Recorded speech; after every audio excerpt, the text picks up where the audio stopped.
1 bulan berjalan, saya punya ayam juga belum bertelur waktu itu, papa saya sudah meninggal. Sejak almarhum minta untuk saya buka usaha ini, kenapa tidak dari dulu saya jalankan itu.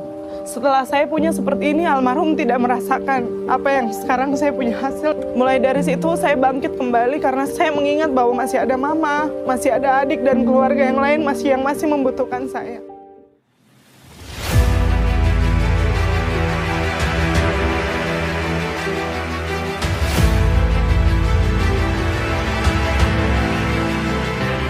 Bumi Cendrawasih, Papua menyimpan segudang pesona alam yang memukau, serta diberkati dengan anak-anak muda yang memiliki potensi untuk memajukan kesejahteraan tanah Papua. Pemuda adalah para pemberani untuk mengambil risiko dan merebut peluang-peluang. Pemuda menjadi yang terdepan dalam menemukan cara-cara baru yang inovatif. Pemuda adalah pemimpin perubahan, pemimpin di era digital. Berawal dari diundangnya 23 pemuda Papua ke Istana Negara untuk berbincang-bincang dengan Presiden Jokowi. Saat itu mereka meminta pada Presiden untuk dibuatkan wadah atau ruang untuk memperdaya dan peningkatan SDM di Papua. Hingga lahirlah Papua Muda Inspiratif atau PMI. Mengenai pembangunan SDM itu betul. Sangat diperlukan yang namanya pembangunan SDM. Karena muter-muter kayak apapun, SDM ini menjadi kunci. Tapi saya juga bangga waktu saya ke California di Amerika, saya bertemu mungkin dengan 12 mahasiswa kita yang dari Papua yang saat itu nemuin saya.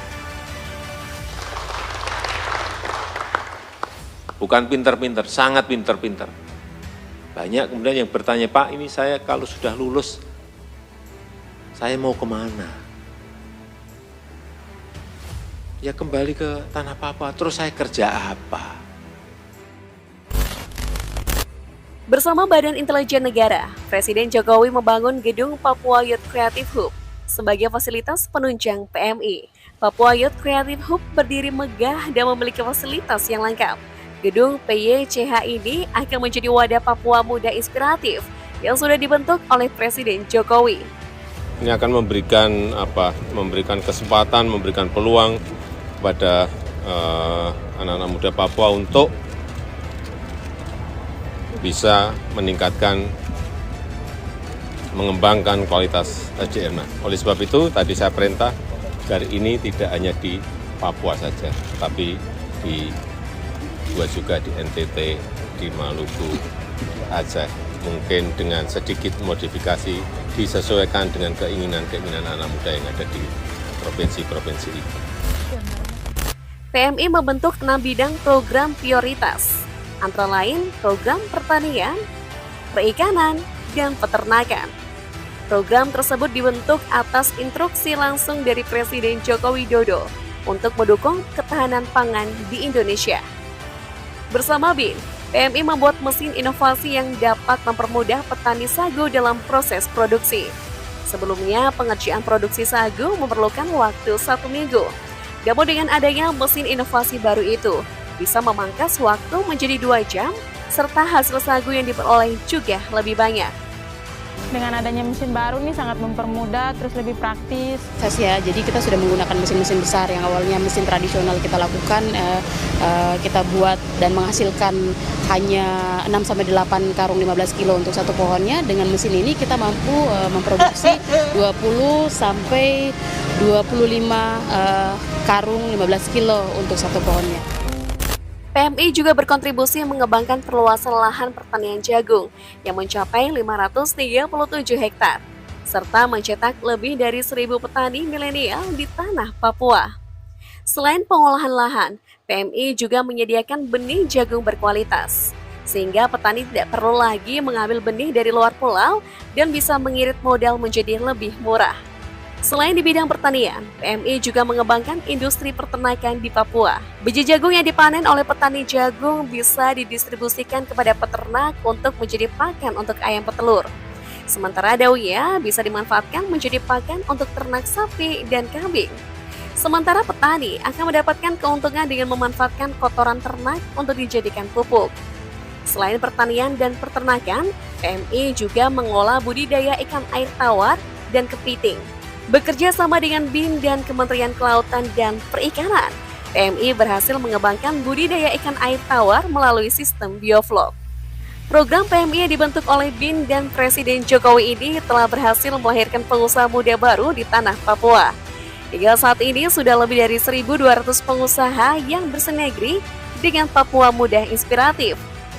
PMI juga telah memiliki 1.800 produk unggulan seperti makanan kaleng, kria, kopi, dan lain sebagainya yang sudah berskala ekspor.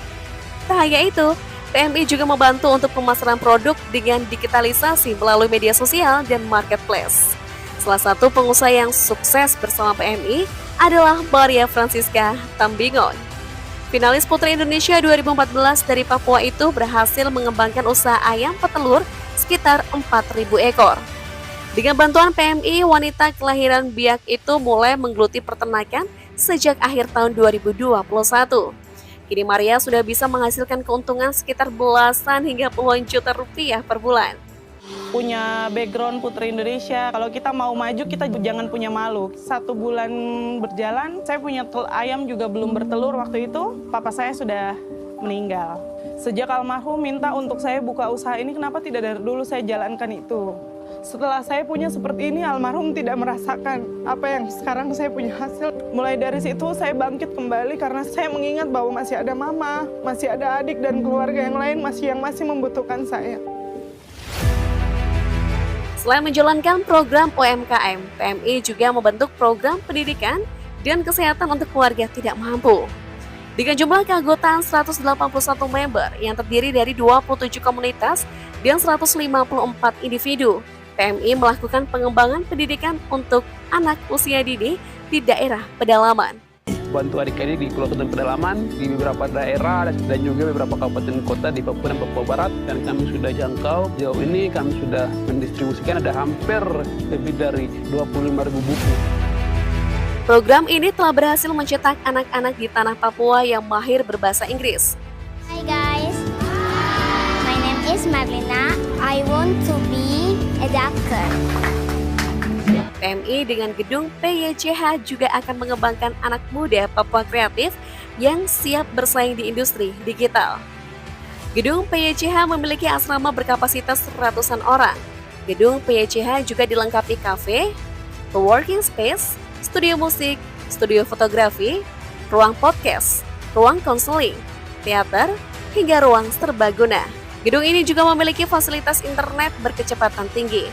Kelengkapan fasilitas itu nantinya akan melahirkan konten kreator baru hingga musisi-musisi hebat dari Papua. Gedung PYCH yang dikelola oleh PMI diharapkan akan meningkatkan pertumbuhan ekonomi Papua menjadi lebih baik, serta mampu mengurangi tingkat pengangguran dan kemiskinan yang selama ini sangat tinggi di tanah Papua.